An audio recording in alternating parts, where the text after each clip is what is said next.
I see Shobhan fixing himself in the background. There he is. How you doing, man? You doing okay, Shobhan? I'm fine, Jamal. Good morning. How are you doing?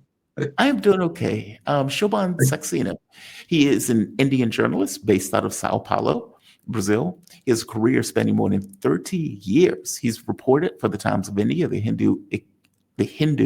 Indian Express, and various other publications in India. Right now, he's an international correspondent for DD India, International Channel for India's public broadcaster. I'm glad that you could join me. I am. There's been a lot of news going on for India and Pakistan over the last several weeks. And one of the things that has been bubbling up, and I'm putting bubbling up in quotes because oftentimes a lot of media in the United States is chum. It's like people throw stuff in the water, like for reasons. One of the things that has been bubbling up is a conflict, or let's say war of the words, between China and Pakistan. I'm sorry, China and India over the issue of Pakistan. The notion being that China is working with Pakistan, supplying them with weapons, etc. India and China are both in BRICS, as I think my audience knows. And if there is a conflict that is rising between the two members of BRICS, the question becomes, okay, is the organization stable? Some of the media reports that have been coming out have said that either India is going to pull out because it's pissed off at China and because of its support of Pakistan. Other reports have come out saying BRICS is going to expel India. I don't know why, but apparently they're going to expel India. That's what I mean when I said stuff is seeded. It's like anonymous sources say X and Y. So I don't entirely pay too much attention to it.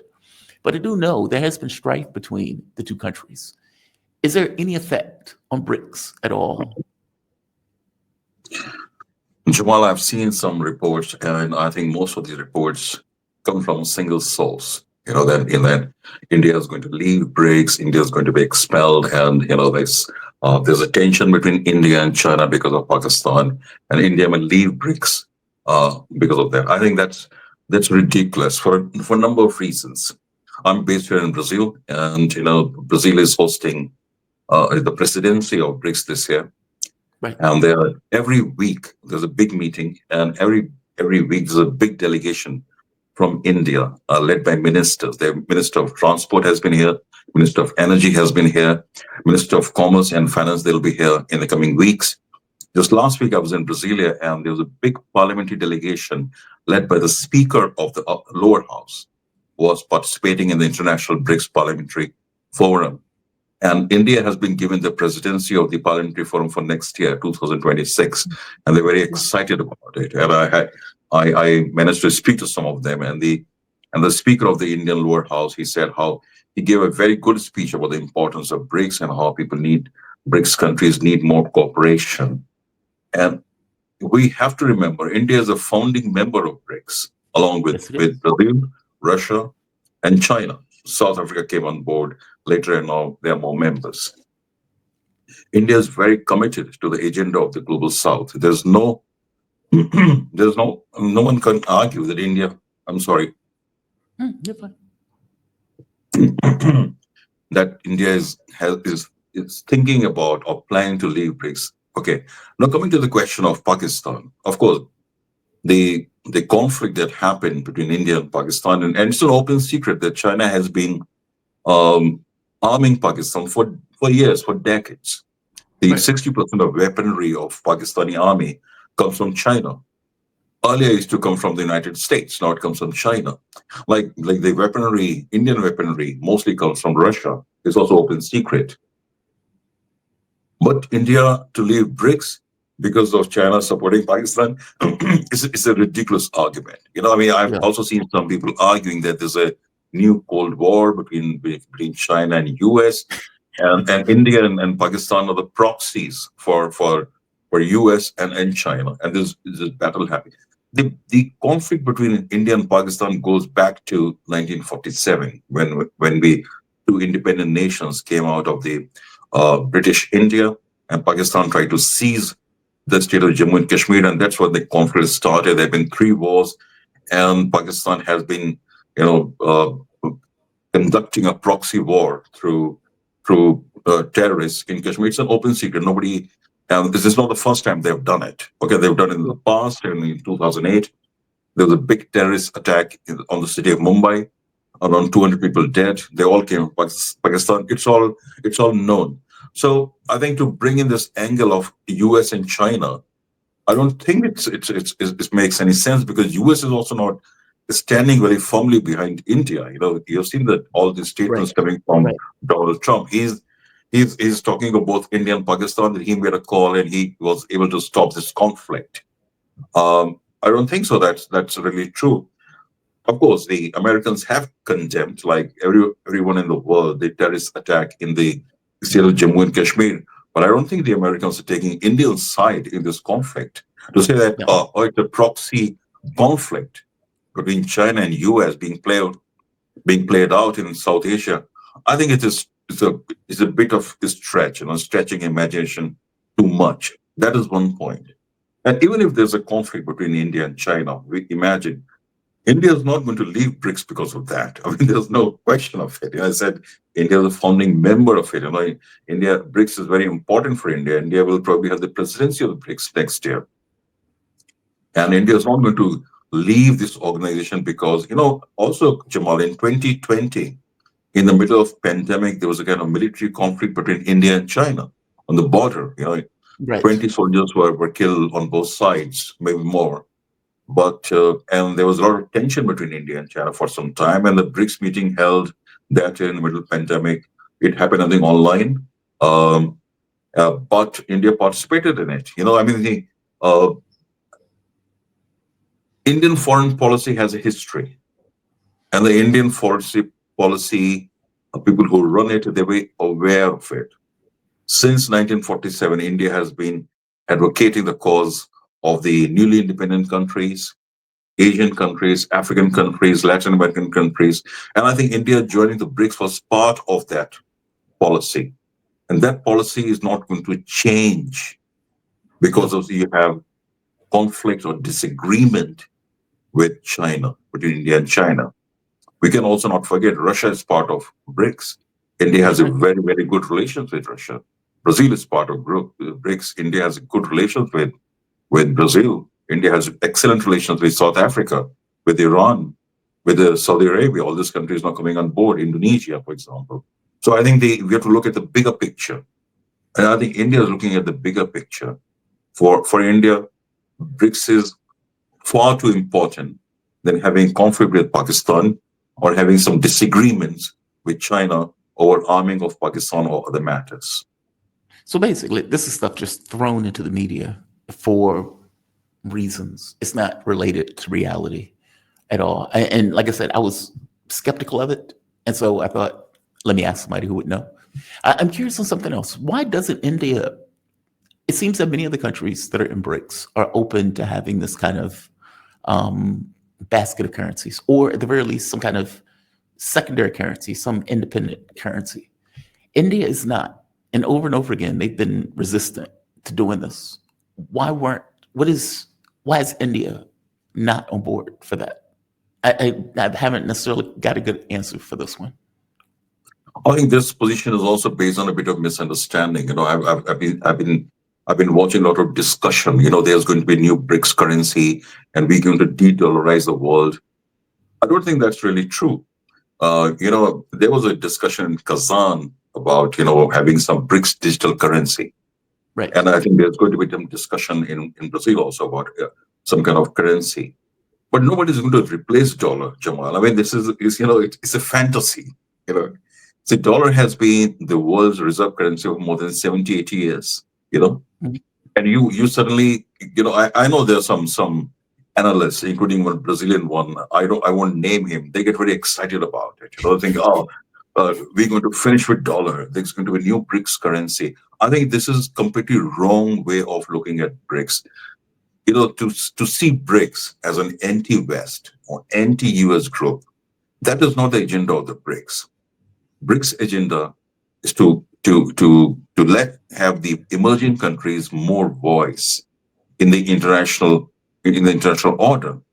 The Right. emerging countries have more position, more strength in the international financial system.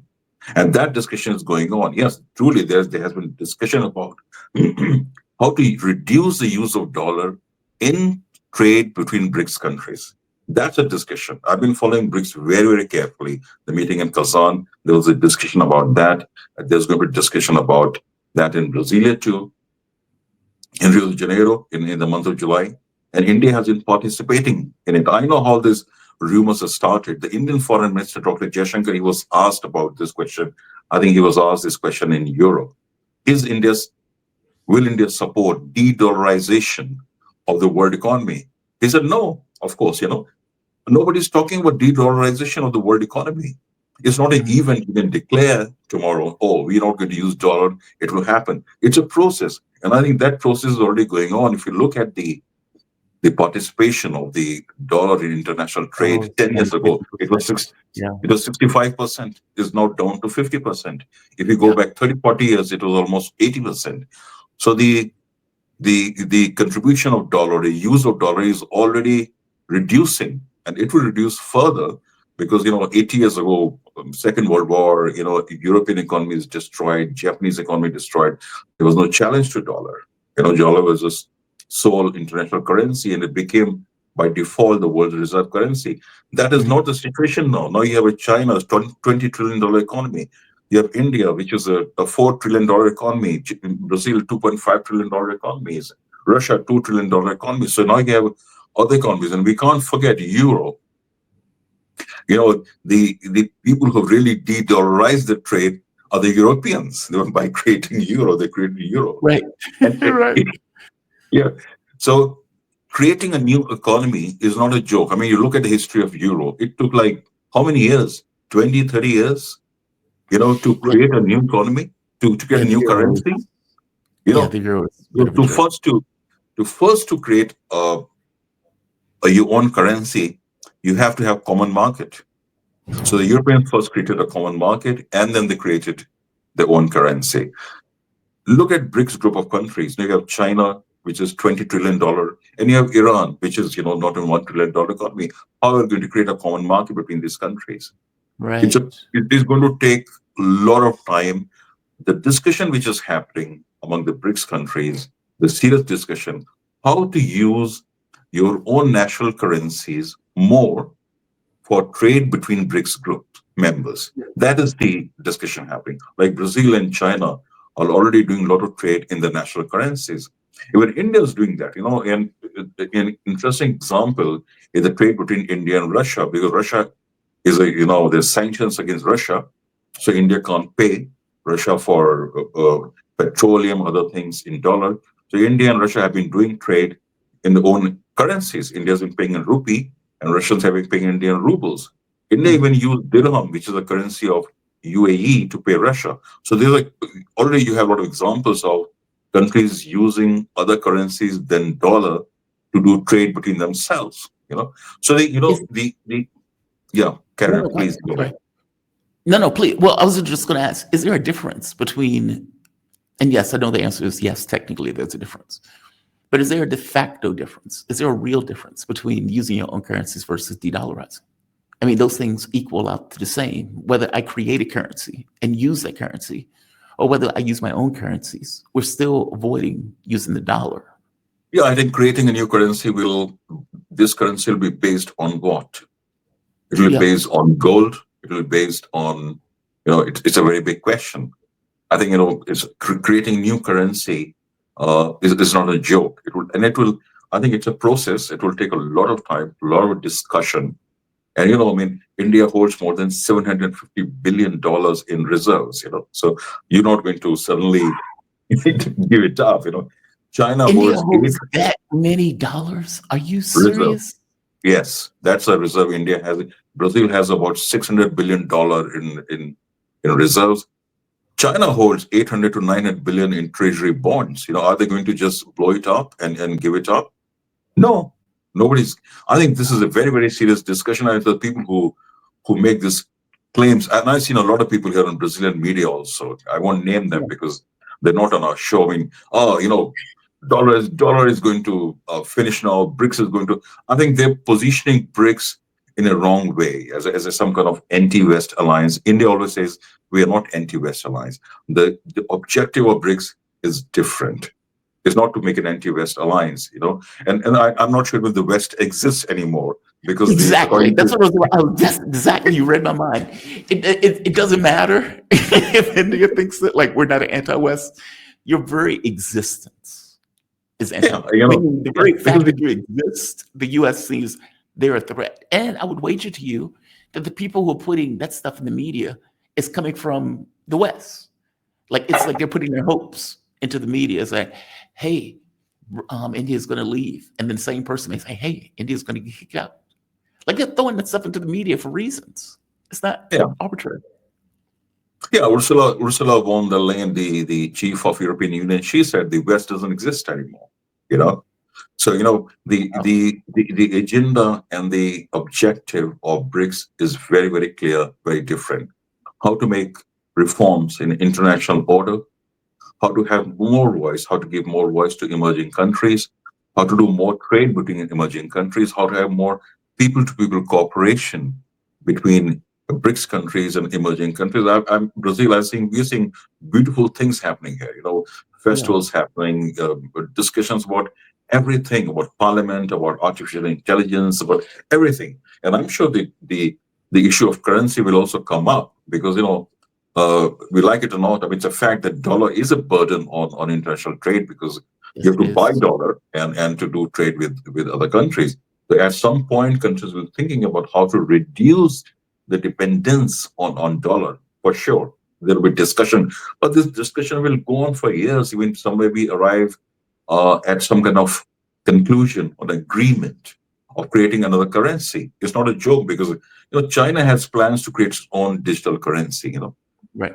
Brazil is also working on it, and at some point, India will also have its own digital currency. I think India would like to have its own currency, rupee, to be an international currency as well. So there are a lot of factors at play here. And I know some people who get very excited about it. This is the end of dollar. This is the end of West domination. There's BRICS currency, and this blah blah blah. But Not so much. the realistic position is, nobody is in a hurry to give up dollar. They're looking for, of course, looking for ways of doing more trade between in their own currencies, right? And I think this news, I think it was put out first by, I did some googling yesterday. Voice of Mhm. America, they gave this. Oh, India is not in favor of giving up dollar. India will leave BRICS, and then it was taken by some random. There's some couple of people That's who are brilliant. active. Couple of people who are very active on Twitter. They oh, India is a weak link in the BRICS and all that. I think this Right. is Right. really ridiculous. And the argument they make, because India is weak link, because India is part of BRICS, also India is part of Quad. I think, and so that's why India becomes a weak link. I think this is a wrong reading of the Indian foreign policy. Indian foreign policy has always been, since the 1947, when it became independent, of Yeah. first non-alignment and then multi-alignment. India has a strategic partnership with US. India also has a strategic partnership with Russians. You know, India also have a partnership with Brazil. China So and India Brazil. believes in engaging everyone. I think because if you look at the world from the Cold War mindset, this, who's going to win, who's going to lose, then the India doesn't fit into your frame. Say, oh, India is a weakling. That's not people sitting in Delhi or people who understand Indian foreign policy. They don't look at things that way. That way. Yeah. No, that beautiful explanation. Beautiful explanation. Um, and it does make sense, right? I mean, look, I think what people are looking at is a US that has gone bananas. It's like I don't know if you've ever read Superman comic books. There's a version of it called Inglorious. I'm sorry, Injustice, where Superman goes rogue and he starts killing people. And they wrote that magazine on some level because of the way the U.S. is behaving now. Like the magazine didn't come out of nowhere. Superman is representative of the U.S. And when the sheriff or when the U.S. at that point starts to act like an overt hegemon, And now it's doing trade wars. Now it's unpredictable in regards to the dollar. Now it's $36 trillion in debt, and they're about to add $50 trillion more to the debt. People look at it and say that's unsustainable. How can we trust that? That's not rational. You can't even create a budget in your own government. You're not even attending to the needs of your own government. Like, people look at that and say there's a problem with that, and we're all on the hook for the way the dollar and the US is behaving. For example, the wars. Okay, we spent $10 trillion to go to a war and didn't have it backed by anything. No other country could do that. Like, there's no other country around the globe that could just print $10 trillion unfunded. We could do it because we know that India, China, Japan, all these other countries are effectively going to buy a currency and have a vested interest ensuring that currency stays somewhat strong, because if it devalues, then the money that you have that are dollars also devalue along with it. So it's almost like you guys are stuck on the hook for our mismanagement. And so you can imagine a lot of countries are like, we need to stop this. And the only way to stop this is to find something else that we can lump onto. And what they see BRICS as is this city on the hill, this vision of that is going to be something different. And that gives us options in a way where we are stuck now. Because at any moment, the US could say, we're putting sanctions on India. We're putting sanctions on Saudi Arabia. We're putting sanctions on. You realize there's a bill that's in Congress right now where they are saying anybody who's buying Russian oil, that the US is going to put 500% sanctions on those countries, meaning secondary countries, meaning India, China, Saudi Arabia, etc. Okay, that's outrageous. That is super outrageous, right? That fully ignores any notion of sovereignty for any of those countries. And so you can, it's not insane for people who may be in those countries or maybe in countries outside of the US saying, this needs to stop. The US cannot use this as a weapon and then turn around. And even Russia, and part of the reason, and I'm going to bring you in, part of the reason that Russia even went for this thing of a BRICS currency or something else is because they took Russia off the SWIFT system. And we did it unilaterally. The US just says, we don't like what you did, so we're taking you off the SWIFT. We're the same country that invaded Iraq and got 1 million Iraqis killed and was going rummaging through the Middle East. At no point did anybody take the United States off the SWIFT system. We provoked a war and then turned around and screamed that Russia's trying to take all of Europe. And so we need to pass economic sanctions, economic war, and we're going to take them off the SWIFT. That's too much power for one country to have, of 4% of the population. India has 1.6 billion people, China 1.3 billion people, and 4% of the globe is making the decision on the economic affairs of 6% or 96% of the globe. That is outrageous. So I understand your point. I'm just saying the rest of the world is chomping at the bit for that new thing because they find that to be, A, we're using it as a weapon, and B, we don't seem to have control of our own affairs. We've gone drunk off of that power. So I get it. It's just, I understand why they think that way. I'll put it that way. I understand why they're chomping at the bit for that new thing. Give me your thoughts on that before we move to the next topic. Yeah, I think when the Russian reserves were stolen by the West, $350 billion by both Americans and Europeans, that must have created, and it did create, a fear across the world. If tomorrow if you get on the wrong side, if you rub the Americans on the wrong side, your reserve will be gone. Okay, and you can't do anything about it. Yeah, of course you can. Yeah, right. So I think I'm sure there's a lot of discussion in the world capitals. I mean, Americans have themselves damaged dollar by doing that. They have shown to the world that you can't really trust the American currency. Right. And also recently, when the tariff war started and the market started falling, and the country which started selling the U.S. Treasury bonds was not China, was Japan. Right. And Japan is more than an ally. Japan is not an ally. Japan is more than an ally. So when the Japanese started dumping your bonds, your currency is in serious trouble. And Americans know it, that currency is in serious trouble, and they have said it very openly. They need to maintain dollar as the world's reserve currency, Because if they can't, then they can't put sanctions on other countries. So that is the Not just that, argument. real quick, not just that, Yeah. $36 trillion in debt. Yeah. Oh, Yeah. it's financial oblivion for the US if we're not reserve Yeah. currency. We can't Yeah. do that. Yeah. You're just printing money. So, I mean, Yeah. and you print money and you want the world to buy your debt is not sustainable, this position. So at some point, I think it's not about India or BRICS country. I think the whole world will be thinking about, think about the poor African countries. They need to do trade for doing trade between themselves. They have to buy dollar. I think it's a big burden on the economy Yeah. of any poor country, Latin American country or Asian country. So I think this discussion has started, and I keep saying that it's a process. It's not an event that BRICS countries meet in a place. Say, oh, we won't use dollar anymore. It doesn't work like that. Yeah. People think of it as an event. It's not an event. It's a process, and as other countries grow and become bigger, this discussion will gain more force, more momentum, definitely. So this is what's going to happen, in my opinion.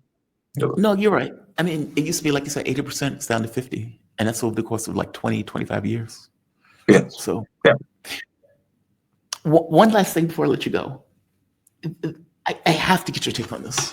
So Pakistan and India, they have a conflict. The conflict effectively erupts over a terrorist attack where a terrorist group murders, 26 people, 25 of which were Indian, one was Nepali. I believe it was 26, 27. I think it was 26. 26 degrees. India points out, we believe that these people came from Pakistan. Pakistan doesn't have control of the terrorists that are in Pakistan, and there needs to be consequences for it because they're not taking this seriously. And so India says, we're going to attack the terrorist spots that we know of in Pakistan. Of course, Pakistan flips out, has a hissy fit, and responds like any country will respond when they feel their country is being invaded. All right. The originator of that, though, is the terrorist attack that took place in Kashmir. And, you and I were talking about it, and I pointed out, we use terrorists everywhere. I mean, Ukraine, for example, we're a band of terrorists that we effectively use, far-right neo-Nazis that we decided to use to go after the Ukrainian government. Same thing is true in Syria, where you have effectively ISIS leader Jelani. He changed his name to, I forget what. I mean, it doesn't really matter. But he is now leader of that country, a head chopper with his band of terrorist dogs that are right there with them, taking over the country. Trump shakes his hand, so he's tough history, good-looking guy. Again, the guy was using his arm to chop off heads. They remove sanctions. They pay down the debt. Europe removes sanctions. The coup that has taken place over the last 20 years, everything's great. Now we can move forward. Those guys were terrorists, like literal terrorists. Same thing is true in African nations. So Niger, Burkina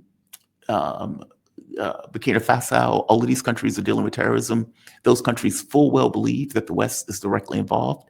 The kill squads that were taking place in South America, the group in Bolivia, like around the world, Libya, like all of these countries, hell, Afghanistan and Mujahideen.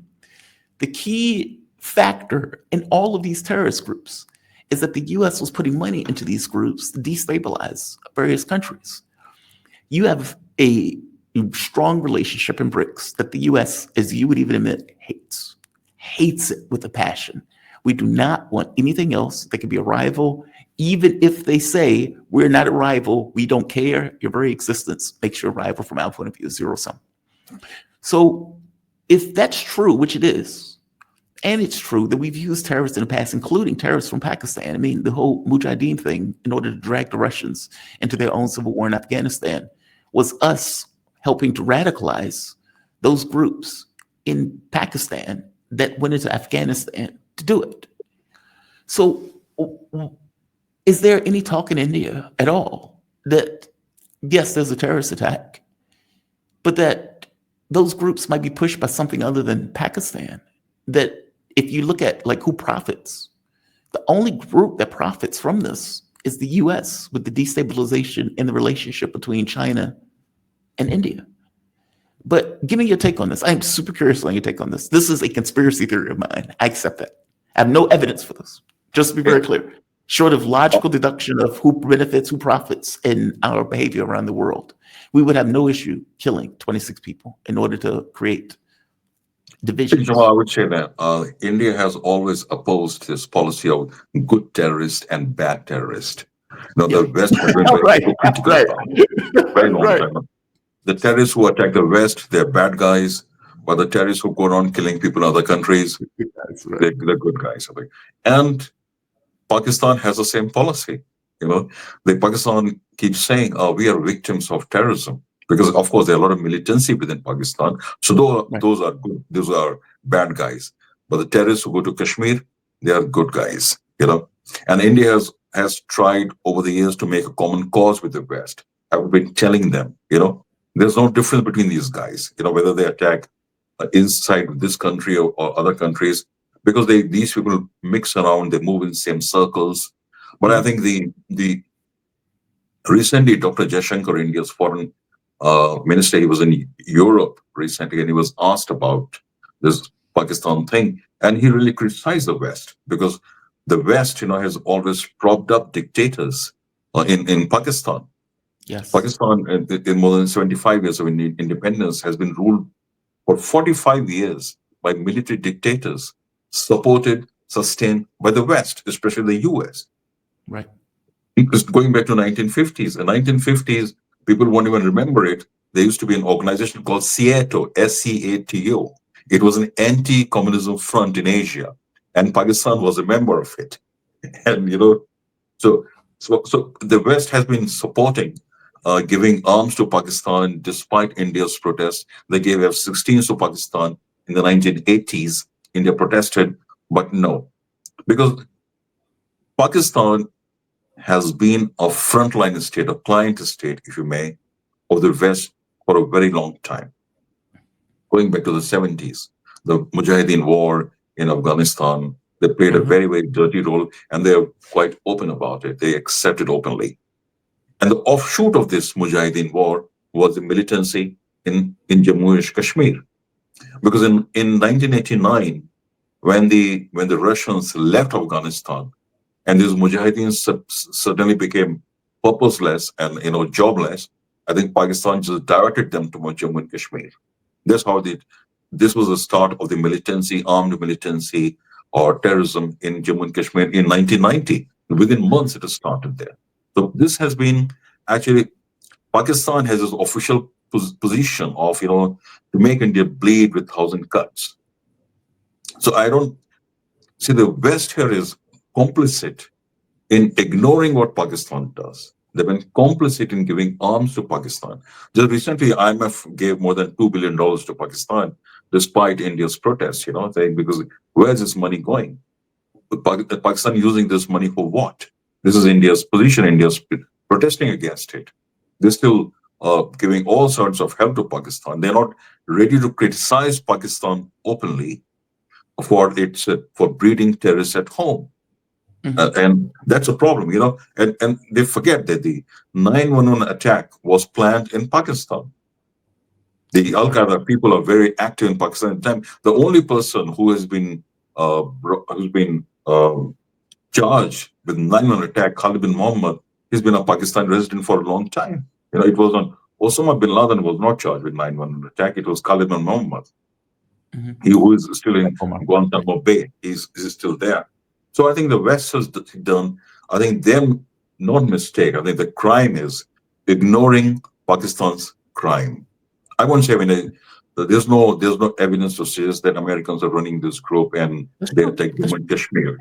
But there's enough evidence that Pakistan's military agency ISI is in bed with these terrorists for a very long time, right? And they've been quite open about it. Now they don't talk about it because of international pressure. If you go back in 2007, 2008, even 2014, the former president and dictator of Pakistan, General Pervez Musharraf, he used to live in Dubai and give a lot of interviews and used to openly talk about it, that these are Mhm. freedom fighters. These are our heroes. And he said in an interview, we can't call them our heroes anymore because, there's a lot of pressure, international pressure. So we have to call them These terrorists. are heroes. These are heroes. I mean, there's an interview. He said, that the interview that these people are heroes. They're freedom fighters. And when they have this now militancy going in Balochistan and the northern parts And of they're not heroes Pakistan, no more. so they're Yeah. not heroes. So they are terrorists. No, Yeah. they're caught. They've been caught in their own argument very, very badly, and they don't know how to get out of it. So they use all kind of vocabulary, all kind of excuses to really get out of the situation. But the fact is, these terrorists are funded, inspired, motivated, trained in Pakistan, and there's no evidence suggests that they have links with rest of the Fair US. enough. Yeah, Fair enough. I did that's my admit it was a position. conspiracy theory. It was my own pet theory. Like look, I live here. I've seen. I'll tell you this. Do you know we had a plan? The CIA had a plan where they were going to kill multiple Americans, either real or simulated, on a boat. It's like effectively blow up a boat and blame it on the Cubans in order to say that the Cubans did it to create a reason to go after Castro. That is the way our intel thinks. So forgive me for being, very cynical about the way my intel services thinks, especially if the ultimate objective or the ultimate thing is create chaos, get rid of this BRICS stuff, if you can get rid of India out of BRICS by hook or by crook, especially with all the media reports, then you've damaged the organization in a way that is significant and that is in a way to the interests of the West. But you're right; it doesn't require. Both of these countries have agency, and both of these countries have been in conflict for a while. It doesn't Yeah. require us. Look, I'll just say Shobhan, just one line. When Mike no, Pompeo was the Secretary of State, and he made a tweet, beat Brazil and India out of BRICS, because that's what they want. They would like to have, but they yes, forget that India has its own vision. India has its own vision as a growing country. India has its own vision of becoming a major player in the world affairs, and India can't be lackey of any country. I mean, if right, you, whether it's a quad or anything, if you believe that India is going to be a lackey, I think you're living in a fool's paradise. India has a very independent foreign policy, and India believes in the cause of global South, and India is not going to abandon global South or the agenda of the emerging countries because it has some disagreements or conflict with other members. That's my yeah, no, position. should you? Yeah, no, should you? I mean, that's where all the energy is. I mean, BRICS is larger than the G7. Yeah. Has more of the world's population than the G7. And if you're looking at growth, you're looking at, growth coming from those regions.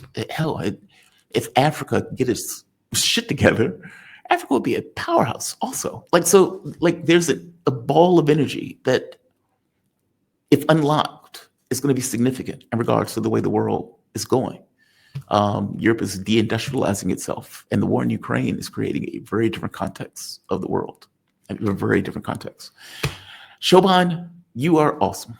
Thank you for this. I really appreciate it. And let me just let the audience know where you are. Shobhan Saxena. Am I pronouncing the last name right? Saxena? Saxena, yes, exactly. Saxena. But is an Indian journalist based out of Sao Paulo, Brazil. In a career spanning more than 30 years, he has reported for the Times of India, the Hindu, the Indian Express, and various other publications in India. Right now, he's an international correspondent for DD India, the international channel for India's public broadcaster. Sao Paulo, I would tell you, has some of the best food on the planet. Oh, the steak in Sao Paulo. Maybe I'm just hungry, but Jesus, that stuff was so good.